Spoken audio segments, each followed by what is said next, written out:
Assalamu alaikum. Welcome to the software engineering course, lecture number 6. Last lecture में हमने software project management की बात की थी और मैंने आपको बताया था कि ये बहुत ही इम्पॉर्टेंट एक्टिविटी है सॉफ्टवेयर इंजीनियरिंग के हवाले से, और इसके बग़ैर ना तो कोई हम एक प्रोजेक्ट स्टार्ट कर सकते हैं, ना प्रोजेक्ट डेवलप कर सकते हैं, और ना ही ऑफ कोर्स प्रोजेक्ट डिलीवर कर सकते हैं। क्योंकि अगर हम कोई प्लान ही नहीं बनाएंगे कि सॉफ्टवेयर बनेगा कैसे, उसमें टीम कौन सी होगी, सॉफ्टवेयर पे बजट क्या होगा, सॉफ्टवेयर का स्केड्यूल क्या होगा, यानी सॉफ्टवेयर बनाना कोई इतनी आसान बात नहीं होती, या इतने मतलब आप उसको कहें कि जी नहीं जी 2 दिन में बन जाएगा सॉफ्टवेयर।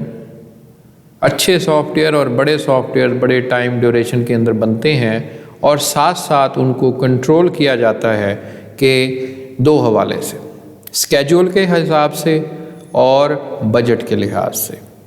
ये दोनों ही इम्पॉर्टेंट चीज़ें हैं, स्केड्यूल और बजट। अगर आप सॉफ्टवेयर टाइम पे डिलीवर नहीं करेंगे तब भी प्रॉब्लम है। अगर सॉफ्टवेयर आपके बजट से ओवर हो जाता है तब भी प्रॉब्लम है। तो लिहाजा ये 2 ऐसी चीज़ें हैं जिनको हमें साथ साथ ऑब्ज़र्व करना पड़ता है, साथ साथ इनको मैनेज करना पड़ता है, तभी हम एक टाइमली सॉफ्टवेयर डिलीवर कर सकते हैं और with cost effective software deliver कर सकते हैं। तो लास्ट लेक्चर में मैंने काफ़ी डिटेल से इस पॉइंट पे बात की थी, और मुझे उम्मीद है कि आपने ये टॉपिक अपनी टेक्स्ट बुक से भी पढ़ लिया होगा और अच्छे तरीके से उसको समझ लिया होगा। आज हम वहीं से आगे कंटिन्यू करते हैं, और कुछ टूल्स हैं, कुछ टेक्निक्स हैं जिनको हम इस्तेमाल करके अच्छा स्केड्यूल भी बना सकते हैं, अच्छा प्लान भी बना सकते हैं, और अच्छे बजट को मैनेज भी कर सकते हैं। तो आज हम बात करेंगे कि bar chart and activity network chart, कि ये वो डायग्राम्स हैं या वो टूल्स हैं जिनकी मदद से हम स्केड्यूल बनाते हैं। तो यहाँ पे graphical notation use to illustrate the project schedule, कि प्रोजेक्ट का स्केड्यूल बनाने के लिए हमें कोई ग्राफिकल नोटेशन चाहिए जिसको हम इस्तेमाल करके ये चीज़ अंडरस्टैंड करेंगे। Show the project break down into the task, हम क्या करते हैं, अपने प्रोजेक्ट को डिवाइड कर देते हैं छोटे छोटे टास्क के अंदर। सबसे पहले तो ये task should not be too small, यानी टास्क इतने छोटे छोटे नहीं होने चाहिए कि जी एक 10 मिनट के अंदर वो एक्टिविटी होती हो, यानी कोई ऐसे मैनेजेबल टास्क होने चाहिए, ना ज़्यादा बड़े हों ना ज़्यादा छोटे हों, ऐसे मतलब जो मैनेज हो सकें। They should take about a week or 2, यानी तकरीबन एक टास्क एक हफ्ते के अंदर मुकम्मल हो जाए, या ज़्यादा से ज़्यादा 2 हफ्ते में मुकम्मल हो जाए। इससे ज़्यादा बड़ा भी नहीं होना चाहिए और 1 वीक से छोटा भी नहीं होना चाहिए। इसके लिए activity chart show the task dependencies and critical path. Task वगैरह हम डिवाइड तो कर देते हैं, लेकिन सवाल ये पैदा होता है कि क्या वो जो टास्क है उन तमाम टास्क के दरमियान कोई डिपेंडेंसी भी है। ऐसे टास्क कई होते हैं जिनके दरमियान कोई डिपेंडेंसी हो, यानी एक टास्क 1 मुकम्मल हो तब 2 इनिशिएट कर सकते हैं हम, इस तरह डिपेंडेंसी हो सकती है। यानी एक टास्क के कंप्लीट होने की जो आउटपुट आएगी वो हम फिर आगे फर्दर टास्क की इनपुट इस्तेमाल बना सकते हैं उसको। खैर ये सारी चीज़ें वो हैं जो हमें देखनी हैं। तो बेसिकली एक्टिविटी चार्ट्स आपको टास्क डिपेंडेंसी ज़ाहिर करते हैं। Bar chart show the schedule against the calendar time, जैसे मैंने कहा है कि एक्टिविटी चार्ट्स में डिपेंडेंसी शो होती है टास्क के दरमियान, और कोई क्रिटिकल अगर पाथ क्रिएट होता है उन डिपेंडेंसी की वजह से वो शो होता है, जबकि बार चार्ट्स बेसिकली स्केड्यूल को शो करते हैं आपके कैलेंडर के मुताबिक, जो भी आप उस प्रोजेक्ट से रेलेवेंट डेट्स होंगी उसके अंदर। तो सबसे पहले आप देख लेंगे टास्क, हमने यहाँ पे कोई एक एग्जांपल ले लेते हैं। यहाँ पे अब मैंने आपको टोटल टास्क 12 दिखाए हैं, यानी T1 से T12 तक, T1, T2, T3 and up to the T12। उनके साथ मैंने आपको डेज़ के हिसाब से उनका ड्यूरेशन बताया है कि जी टास्क 1 को 8 दिन लगेंगे कंप्लीट होने के लिए, टास्क 2 को 15 डेज़ लगेंगे, इसी तरह टास्क 3 को भी 15 डेज़ लगेंगे। साथ मैंने थर्ड कॉलम के अंदर डिपेंडेंसीज शो की हैं, जिसमें आपको ये ज़ाहिर हो रहा है इसमें तो कोई डिपेंडेंसी नहीं है टास्क 1 और 2 के अंदर, लेकिन टास्क 3 को अगर आप देखें तो टास्क 1 के साथ इसकी डिपेंडेंसी है। और बेसिकली आप ऐसे कह लें कि टास्क 1 जब कंप्लीट होगा उसके बाद टास्क 3 को इनपुट मिलेगी उसकी, और फिर वो फर्दर आगे स्टार्ट होगा। तो इसी तरह आप देखें टास्क 5 टास्क 2 और 4 पर डिपेंड हो रहा है, टास्क 6 टास्क 1 2 पे डिपेंड हो रहा है, एंड सो फोर्थ। इसको देख के आप इजीली अंडरस्टैंड कर चुके होंगे कि ये जो टास्क वगैरह हैं ये एक दूसरे पे डिपेंड भी हो रहे हैं। नेक्स्ट, अब एक्टिविटी डायग्राम हमने बना दिया। मैंने आपको अभी बताया है कि एक्टिविटी डायग्राम बेसिकली डिपेंडेंसी को शो करता है और बार चार्ट बेसिकली स्केड्यूल को शो करता है। तो यहाँ पे हम सबसे पहले आप देखें एक्टिविटी चार्ट या एक्टिविटी नेटवर्क डायग्राम हम बना रहे हैं। यहाँ पे अब आप देखें कि मैंने किया ये है कि टास्क 1 को 8 दिन लगेंगे, ये मैंने लिख दिया। अब ये जिस टास्क से डिपेंड है उसको मैंने जोड़ दिया, क्योंकि टास्क 1 को M1 चाहिए, यानी टास्क 1 को M1 चाहिए, और इसी तरह टास्क 2 इसको M3 भी चाहिए। तो ये बेसिकली आप डाटा कह सकते हैं, या यानी जो टास्क कंप्लीट करेगा। अब देखें टास्क 6 को टास्क 1 से रेलिवेंट M3 जो है वो चाहिए। तो ये मैंने अगर पिछले चार्ट में अगर आपको दिखाऊं तो यहाँ पे आप देखें कि टास्क 1 जो है इस वक्त तो नहीं है, लेकिन आप टास्क 3 के साथ इसकी M1 की एसोसिएशन है, और M3 की एसोसिएशन टास्क 1 के साथ टास्क 5 की है। तो वो मैं आपको यहाँ पे शो कर रहा हूँ। तो इसको देख के आप कह सकते हैं कि ये डिपेंडेंसी भी हमें नज़र आ रही है, और इसको हम एक्टिविटी नेटवर्क डायग्राम कहते हैं या एक्टिविटी चार्ट भी कहते हैं। और फाइनली ये आखिर में आपको फिनिश की एक्टिविटी नज़र आ रही है। तो ये आप बस ये डेट्स लिखी हुई हैं, बेसिकली टास्क 1 टास्क 2 जो है वो यहाँ पे है, तो इनकी डेट्स लिखी हुई हैं 14/7/2003 के हिसाब से यहाँ पे दिखाया गया है। आप इसको आज की डेट के हिसाब से सेट कर रहे हैं। तो यहाँ पे बेसिकली इसको आप देख के इजीली समझ जाएंगे, कोई इसमें ज़्यादा इम्पोर्टेंट नहीं है।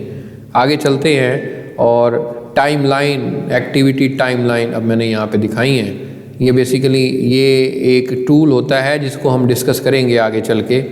एक MS प्रोजेक्ट टूल होता है माइक्रोसॉफ्ट का, वो इस्तेमाल कर सकते हैं इन डायग्राम्स को बनाने के लिए, या फिर रैशनल रोज़ एक होता है, ये भी काफ़ी मतलब फेमस है। इसी तरह और भी आपको ऑनलाइन टूल्स मिल जाते हैं जिनमें आप ये स्केड्यूल वाले डायग्राम बना सकते हैं, या ये UML डायग्राम आगे हम पढ़ेंगे कई चैप्टर्स के अंदर, वो भी हम आगे उन टूल्स को इस्तेमाल करें। दूसरा एक और अहम टूल है जिसको माइक्रोसॉफ्ट वाइजो कहते हैं, और विजियो भी पढ़ते हैं उसको, और वो भी काफ़ी इम्पोर्टेंट टूल समझा जाता है मैनेजमेंट के लिए, तो वो यूज़ किया जाता है। आप कोई भी जो फ्रीली आपको अवेलेबल हो जाए तो वो आप डाउनलोड करके उसको इंस्टॉल कर लें। मैं कोशिश करूँगा जब UML डायग्राम्स हम पढ़ेंगे तो उसका लिंक भी आपको डिस्क्रिप्शन में दे दूँगा तमाम सॉफ्टवेयर्स का।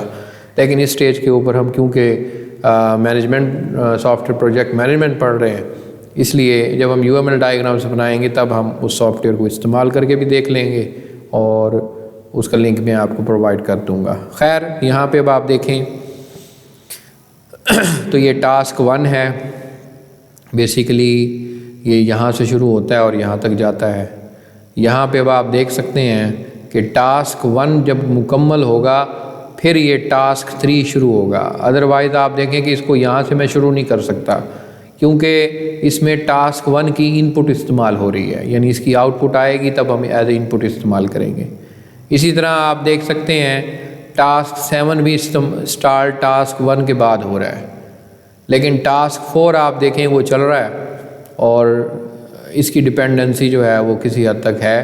तो M1 ये देखें, ये आपको डिपेंडेंसी शो की गई है कि भाई M1 जो है वो यहाँ पे मुझे मिली, फिर मैं आगे टास्क 7 और 3 को स्टार्ट कर सकता हूँ। अदरवाइज़ मैं नहीं कर सकता। इसी तरह बाकी भी आप उस डायग्राम को देख के पिछले डायग्राम को ये सामने रखेंगे तो आपको ईज़िली समझ में आ जाएगा। अगला जो स्टेप है या अगला जो प्रोसीजर हमने पढ़ना है वो है स्टाफ एलोकेशन। कि हमने ये तो तय कर लिया कि जी इसका स्केड्यूल बन गया, एक्टिविटीज़ भी बन गई कि जी ऐसे ऐसे टास्क हैं और हर टास्क जो है वो इतने वीक के ऊपर डिपेंडेंट है, तो इतने टोटल 12 टास्क हैं। अब ये तय होता है कि जी अब टास्क हमने डिलीवर करना है लोगों को, ज़ाहिर है अब उसके लिए स्टाफ एलोकेट करना है, तो वो भी एक इम्पॉर्टेंट चीज़ है। तो यहाँ पे अब आप देखें कि हमने बेसिकली जिन जिन लोगों को टास्क दिया उनके नाम मैंने फ़िलहाल यहाँ पे फ्रेड है, जेन है, एनी है, जिम और मैरी, ये 5 लोग मैंने आपको दिखाए हैं। तो अब आप देखें कि जो टास्क 4, 8 और 11 से 12 तक हैं ये सारे फ्रेड को दे दिए। जेन को मैंने टास्क 1, फिर 3, 4, ये 9 ये दिए। एन को मैंने यहाँ पे 2, 6 और 10 एलोकेट कर दिए और जिम को मैंने सिर्फ टास्क 7 दिया और मैरी को टास्क 5 दिया। तो अब आप देख सकते हैं कि ये काफ़ी हेल्पफुल टूल्स होते हैं और इनकी वजह से आप देखें कि मैनेजमेंट कितनी आसानी से हम कर पाते हैं।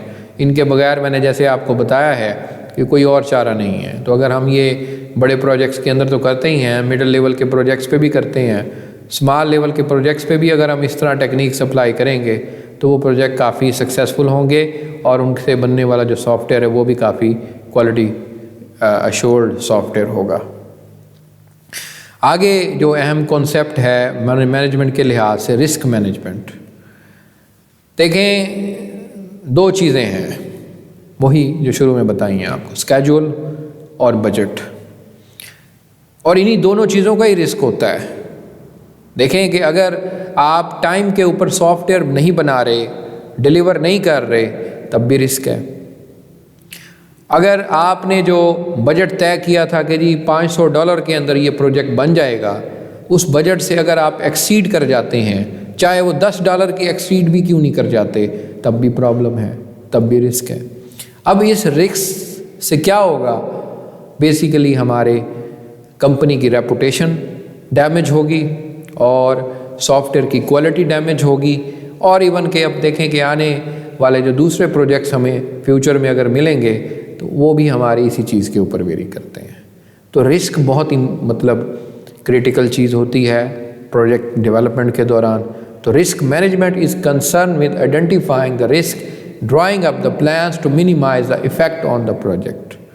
बुनियादी मकसद तो बता दिया आपको, लेकिन अब हमने ये देखना है कि हर टास्क के अंदर, हर एक्टिविटी के अंदर रिस्क जो है वो इन्वॉल्व है। अगर वो इन्वॉल्व है तो उसको आइडेंटिफाई किया जाए। यहाँ पे अब आप देखें कि risk is the probability that the some adverse circumstances will occur. Project risk affect the schedule और रिसोर्सेज।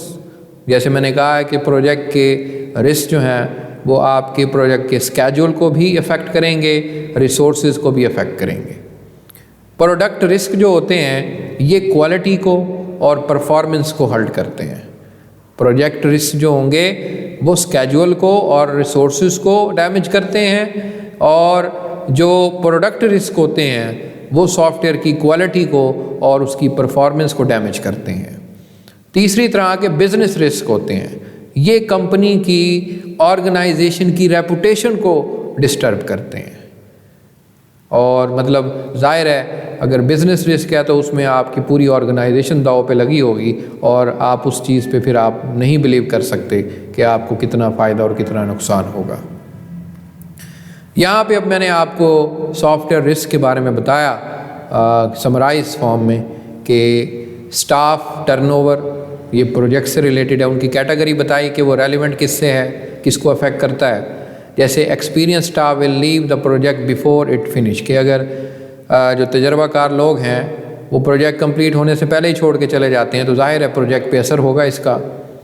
मैनेजमेंट चेंज आ जाता है, यानी अगर मैनेजमेंट में कोई पोजीशन बदल गई, जैसे CEO साहब कोई बदल गए, मैनेजमेंट के जो लोग हैं वो चेंज हो जाते हैं, ट्रांसफ़र हो जाते हैं, या प्रमोशन या डिमोशन हो गई, कोई छोड़ के चला गया, तो ओवरऑल जो प्रोजेक्ट का टीम लीड होता है वो अगर चेंज हो जाए तो ओवरऑल ज़ाहिर है प्रोजेक्ट पे असरअंदाज होगा वो, और उसकी वजह आप समझ सकते हैं। हार्डवेयर अनअवेलेबिलिटी, ये भी प्रोजेक्ट पे है, यानी प्रोजेक्ट पे आपने स्टार्ट तो कर दिया लेकिन आपने तय किया था कि इस प्रोजेक्ट को बनाने के लिए मुझे एक ये हार्डवेयर चाहिए, तो अब मुझे वो मार्केट में मिल ही नहीं रही। जब मुझे मार्केट में वो नहीं मिलेगी तो ऑफ कोर्स उसका असर मेरे प्रोजेक्ट पे होगा, उसकी वजह से वो लेट हो सकता है, बजट एक्सीड कर सकता है। ऑफ कोर्स हमने फ़र्ज़ करें कि जी $500 का हमें हार्डवेयर मिलना था, एक तो वो हमें टाइमली नहीं मिला, अगर हमें मिला तो अब वो 500 पे नहीं मिला, $700 पे मिला, क्योंकि वो शॉर्ट हो गया था, जिसकी वजह से हमें प्राइस भी ज़्यादा पे करनी पड़ी और टाइमली भी हमें वो अवेलेबल नहीं हुआ। अब ऐसी सिचुएशन में आपका बजट भी बढ़ जाएगा प्रोजेक्ट का और स्केड्यूल भी बढ़ जाएगा। दोनों सूरतों में आपका ये जो रिस्क है वो प्रोजेक्ट को अफेक्ट करेगा। रिक्वायरमेंट्स बदल जाती हैं, यानी अगर प्रोजेक्ट बड़ा होता है तो वक्त के साथ साथ जैसे वो डेवलप हो, दरमियान में कोई क्लाइंट ने कहा कि रिक्वायरमेंट चेंज कर दो, उस दौरान प्रोजेक्ट पे भी असर पड़ेगा, प्रोडक्ट पे भी असर पड़ेगा, क्योंकि प्रोडक्ट की क्वालिटी ख़राब भी हो सकती है, अच्छी भी हो सकती है। स्पेसिफिकेशन डिले, कि भाई जो इंटरफेसेस चाहिए वो टाइमली अवेलेबल नहीं हुए, यानी जो हमें काम चाहिए वो वक्त पे नहीं मिला, प्रोजेक्ट भी डिस्टर्ब होगा, प्रोडक्ट भी डिस्टर्ब होगा। साइज़ अंडर एस्टीमेट, यानी प्रोडक्ट का जो सिस्टम का साइज़ है, हमने ये कहा कि जी ये तो बहुत छोटा सा प्रोजेक्ट है, हमने अज्यूम कर लिया अपनी अजम्पशन पे, बगैर उसकी नीटी ग्रिटी डिटेल को जाने हमने ये कह दिया कि नहीं जी ये प्रोजेक्ट तो बहुत स्मॉल साइज़ का है, तो इसलिए ये एक मिस अंडरस्टैंडिंग होगी आपकी, जिसकी वजह से ज़ाहिर है प्रोजेक्ट भी डिस्टर्ब होगा और प्रोडक्ट भी डिस्टर्ब होगा। और इस तरह ये भी हो सकता है इसके इन्वर्सली कि जी आप साइज़ ज़्यादा अज्यूम कर लें, उतना हो ना, और उस हिसाब से आपने रिसोर्सेज प्लान की होंगी, उस हिसाब से आपने पूरे सिस्टम को प्लान किया होगा, लेकिन आपको एंड ऑफ द डे पता चला कि इतना तो बड़ा प्रोजेक्ट था ही नहीं, तो ज़ाहिर है आपने वो लोगों को पे लगा दिया, उनको उनकी ज़ाहिर है बजट एक्सीड कर जाएगा। ऐसे अगर इस तरह का सिनेरियो है, स्केड्यूल जो है वो शायद जल्दी बन जाना था, आपने ज़्यादा लगा दिया। खैर ये चीज़ें हो सकती हैं। Case tool under performance, case tool जो होते हैं बेसिकली प्रोजेक्ट को बनाने के अंदर हेल्पफुल होते हैं, और अगर फर्ज करें कि केस टूल आपको जो मतलब मिले हैं या अवेलेबल हैं वो आपके प्रोजेक्ट को सपोर्ट नहीं करते, तो इस तरह आपकी प्रोडक्ट की क्वालिटी ख़राब हो सकती है। यानी आपने तय किया था कि इस प्रोजेक्ट को बनाने के लिए मैं ये टूल्स इस्तेमाल करूँगा, लेकिन ड्यूरिंग द प्रोजेक्ट डेवलपमेंट ये पता चला कि इसमें से ये केस टूल तो हमें मिल ही नहीं रहा, शॉर्टेज है या कुछ और प्रॉब्लम है या कोई और मसला आ गया है, तो उस वजह से फिर ज़ाहिर है वो नहीं मिलेगा, तो हमें कोई और इस्तेमाल करना पड़ेगा। जब और इस्तेमाल करेंगे तो हो सकता है कि हमारे प्रोडक्ट की क्वालिटी जो है वो डिग्रेड हो जाए, और ये ज़ाहिर है प्रॉब्लम क्रिएट करेगा। टेक्नोलॉजी चेंज, कि टेक्नोलॉजी बदल गई, हम नहीं बदले, हमारी ऑर्गेनाइजेशन नहीं बदली, ऑफ कोर्स इसका असर प्रोडक्ट पे तो क्या पड़ना है, आपकी बिज़नेस पे पड़ेगा, क्योंकि आपने अपने आप को, अपनी ऑर्गेनाइजेशन को वक्त के हिसाब से, टेक्नोलॉजी के हिसाब से चेंज ही नहीं किया। अब आपके कंपटीटर ऐसा प्रोडक्ट बना रहे होंगे जो कि मॉडर्न टेक्नोलॉजी को इस्तेमाल कर रहा है, हायर लेवल की टेक्नोलॉजी को इस्तेमाल कर रहा है, लेकिन आप जो प्रोडक्ट बना रहे हैं वो तो पिछली क्वालिटी को, लो थर्ड क्लास क्वालिटी, यानी कोई टेक्नोलॉजी को आप इस्तेमाल कर रहे हैं जो कि आजकल कोई भी नहीं इस्तेमाल करता। तो वो आप मुझे ये बताएं कि अगर प्रोडक्ट आप एक आधा बना भी लेते हैं तो वो कंपनी की रेपुटेशन गिराएगा, और ऑफ कोर्स आपकी बिज़नेस की रेपुटेशन हर्ट होगी इससे। आखिर में प्रोडक्ट कंपटीशन, ऑफ कोर्स एक मतलब ऑर्गेनाइजेशन अकेली तो नहीं होती मार्केट के अंदर, कई और ऑर्गेनाइजेशन होंगी उनके साथ, तो उनका उसके साथ कंपटीशन होता है, चाहे वो डायरेक्टली हो चाहे वो इनडायरेक्टली हो।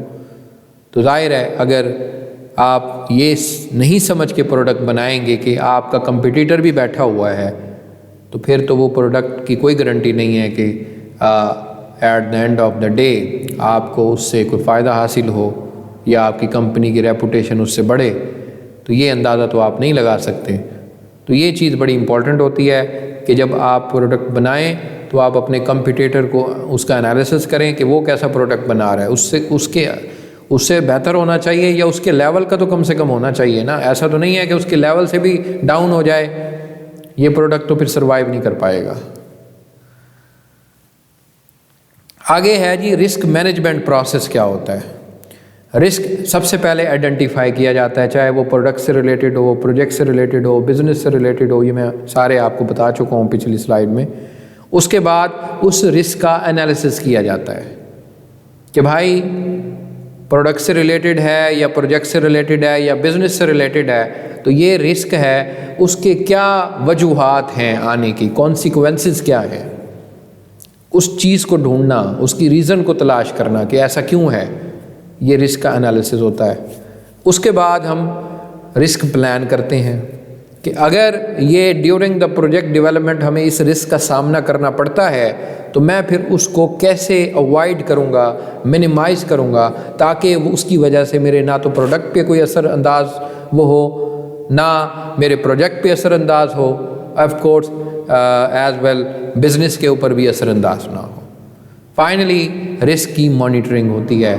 अब क्योंकि हमने ये तय तो कर लिया, प्लान भी बना लिया, अब हम एक यानी टीम बनाएंगे जो रिस्क को देख रही होगी, या वही मैनेजमेंट के ज़िम्मे होगा ये वाला काम कि वो मॉनिटर करे साथ साथ क्या हम जो प्लान बनाया था उसके मुताबिक काम कर रहे हैं, या हम रिस्क को भूल तो नहीं गए कि हमें पता था कि इस स्टेज के ऊपर ये आ सकता है लेकिन हमने उसके ऊपर फोकस ही नहीं किया। तो ये चीज़ बड़ी इंपॉर्टेंट है कि रिस्क को मॉनिटर करना पड़ेगा हमें ओवरऑल द डेवलपमेंट। यहाँ पे अब मैंने आपको डायग्राम इसका दिखाया। अब आप इसको दोनों तरीक़ों से इनके नाम याद रखेंगे। सबसे पहले रिस्क आइडेंटिफिकेशन, जिससे आपको मतलब लिस्ट चाहिए जो रिस्क हो सकते हैं। उसके बाद आप रिस्क का एनालिसिस करेंगे। एनालिसिस करने के बाद यानी एनालिसिस के दौरान प्रायोरिटाइज भी कर लेंगे रिस्क को, भाई सबसे ज़्यादा जो क्रिटिकल रिस्क है वो हायर कौन सा है, जिसका सबसे ज़्यादा इम्पैक्ट हो सकता है उसको टॉप पे रखें, जो सबसे लो है उसको आखिर में कर लें। लेकिन इसमें यह होगा कि जो सबसे हायर वाले हैं उनको सबसे पहले इनकॉर्पोरेट करें, क्योंकि उनकी वजह पे तो कोई कॉम्प्रोमाइज़ नहीं हो सकता। उसके बाद रिस्क प्लान करते हैं। प्लान के अंदर मैंने जैसे कहा है कि रिस्क को अवॉइड करने की ज़रूरत होती है, कंटीजेंसी प्लान्स बनाए जाते हैं, और फाइनली रिस्क को मॉनिटर किया जाता है। ये असेसमेंट होगी और यहाँ हम मॉनिटर करेंगे। हो सकता है हमें यहाँ से वापस फिर दोबारा रिस्क एनालिसिस करना की ज़रूरत पड़ जाए, तो ये भी प्रोसेस का हिस्सा है। अब मैं इसके बारे में बड़ा फास्टली ग्रो करूँगा कि रिस्क आइडेंटिफिकेशन होती है, इसमें टेक्नोलॉजी रिस्क हो जाते हैं, पीपल रिस्क हो जाते हैं, ऑर्गेनाइजेशनल रिस्क हो जाते हैं, रिक्वायरमेंट रिस्क हो जाते हैं, और एस्टिमेशन हो जाते हैं। अब इस तरह के नाम से ही इनके ज़ाहिर हैं कि इस तरह के रिस्क जो हैं वो इन्वॉल्व होते हैं।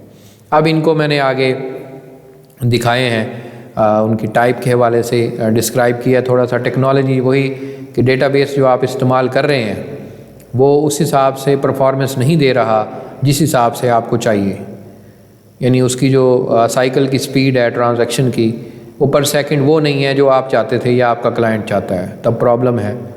इसके अलावा पीपल का क्या रिस्क होता है कि आपने जो स्टाफ रिक्रूट किया है वो इतना काबिल नहीं है, या जितना काबिल आपको चाहिए वो मिलना ही नामुमकिन है। मतलब आपको स्टाफ ऐसा नहीं मिला जो उस लेवल की क्वालिटी को बिल्ड कर सकता है। ऑर्गेनाइजेशनल लेवल के ऊपर यानी हमने जैसे ऑर्गेनाइजेशन को रीस्ट्रक्चर कर दिया, लोगों को प्रमोट कर दिया या डिमोट कर दिया, ये ट्रांसफ़र कर दिया ड्यूरिंग द प्रोजेक्ट डेवलपमेंट, तो ये रिस्क हो गया ऑर्गेनाइजेशन से रिलेटेड। टूल्स नहीं मिले, ये मैं ऑलरेडी बता चुका हूँ, केस टूल्स जो हैं वो इनएफिशिएंट मिल गए हमें, हमने वो इस्तेमाल नहीं कर सके जो कि एफिशिएंट होने थे। रिक्वायरमेंट्स बदल गई किसी भी स्टेज के ऊपर, डिज़ाइन के स्टेज के ऊपर या डेवलपमेंट की स्टेज के दौरान, तो हो सकता है कि कस्टमर आप अंडरस्टैंड ही ना कर सके रिक्वायरमेंट्स चेंज का असर, क्योंकि उसको तो नहीं पता कि रिक्वायरमेंट, वो तो कहेगा जी मुझे ये बटन ऐसा नहीं ऐसा बना के दें, उसकी वजह से शायद पूरा प्रोजेक्ट ही दोबारा बनाना पड़े हमें। तो ये चीज़ काफ़ी इंपॉर्टेंट होती है। एस्टिमेशन वही कि टाइम हमने जो तय किया था एक टास्क को कंप्लीट करने के लिए 15 दिन, तो वो या तो ज़्यादा टाइम हम लगा बैठे हैं या कम टाइम लगा बैठे हैं, ये एस्टिमेशन में भी गलती आ सकती है। तो ओवरऑल रिस्क एनालिसिस के अंदर के रिस्क की प्रोबेबिलिटी क्या है, रिस्क सीरियस कितना है, क्रिटिकल है या माइनर लेवल है, और वही हम इसको very low, low, moderate, high and very high की कैटेगरी में ले आते हैं। और फिर risk affect might be catastrophic, serious, tolerable, insignificant. Catastrophic जो बहुत क्रिटिकल होता है, सीरियस भी क्रिटिकल होता है, टॉलरेबल ये है कि जी इसको करने की ज़रूरत है, इनसिग्निफिकेंट को हम इग्नोर भी कर देंगे तो कोई इशू नहीं है। आगे रिस्क एनालिसिस में मैंने ये मुख्तलिफ रिस्क दिखाए हैं आपको और उनकी प्रोबेबिलिटी भी दिखाई है और इफ़ेक्ट भी दिखाया है। जैसे ऑर्गेनाइजेशन फाइनेंस का प्रॉब्लम हो जाए, बजट आप ऑर्गेनाइजेशन के पास नहीं है तो इस रिडक्शन हो जाए तो प्रोबेबिलिटी तो लो है, लेकिन ये कैटास्ट्रोफिक है, यानी काफ़ी मतलब क्रिटिकल है।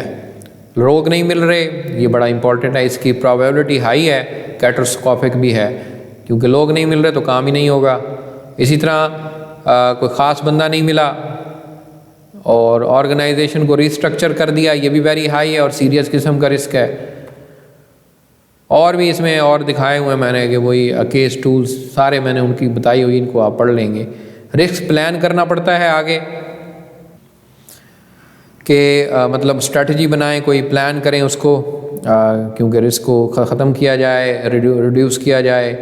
अवॉइडेंस स्ट्रेटजी में तो हम करते हैं कि आए ही ना, मिनिमाइज में हम कम करने की कोशिश करते हैं और कंटीजेंसी में हम फिर उस रिस्क से डील करते हैं प्लान बना के।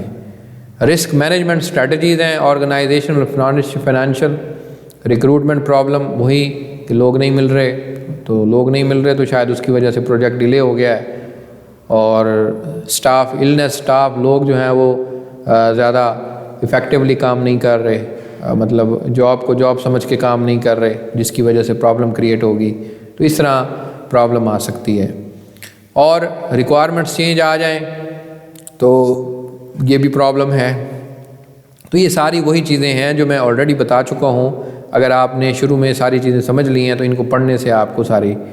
अगला जो फैक्टर है वो रिस्क मॉनिटरिंग है। रिस्क मॉनिटरिंग में assess each identified the risk regularly to decide whether or not it's becoming less or मोर।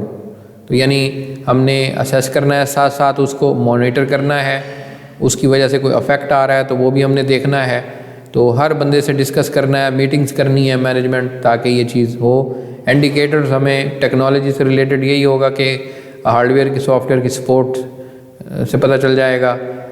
लोगों का जो रिस्क इंडिकेटर है कि जी पुअर स्टाफ मॉरल, यानी लोग काम सही नहीं कर रहे, रिलेशनशिप सही नहीं है, कम्युनिकेशन गैप है।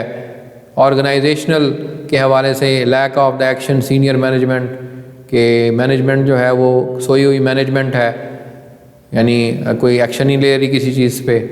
टूल्स नहीं मिल रहे, कोई टूल्स ढूंढने की कोशिश ही नहीं की गई है, तो डिमांड जो है वो उनकी हाई थी, हम नहीं पे कर सके। इस तरह रिक्वायरमेंट्स चेंज रिक्वेस्ट बार बार आ रही है, तो इसका मतलब ये है कि क्लाइंट और आपके जो रिक्वायरमेंट्स इंजीनियर हैं उनके दरमियान जो ताल्लुक़ है वो सही नहीं है। क्योंकि ताल्लुक़ का मतलब ये इस सेंस में आप लें कि मिसअंडरस्टैंडिंग, मिसकंसेप्शन, इस तरह की चीज़ें हैं। और एस्टिमेशन में ये है कि जी आप सही तरीके से स्केड्यूल मीट नहीं कर सके और ज़ाहिर है प्रोडक्ट डिले हो जाएगा और जिसकी वजह से प्रॉब्लम क्रिएट होगी। तो आज का लेक्चर हम यहीं पे ख़त्म करते हैं। आज के लेक्चर में प्रोजेक्ट मैनेजमेंट की जो बकिया चीज़ें थी हमने देख ली। ये चैप्टर हमारा आज मुकम्मल हो गया। मुझे उम्मीद है काफ़ी एंजॉय किया होगा लेक्चर आपने, और इनको आप पढ़ लेंगे अपनी बुक से। और फर्दर लेक्चर के लिए हम नेक्स्ट लेक्चर में अगला चैप्टर स्टार्ट करेंगे। तब तक के लिए अल्लाह हाफिज़।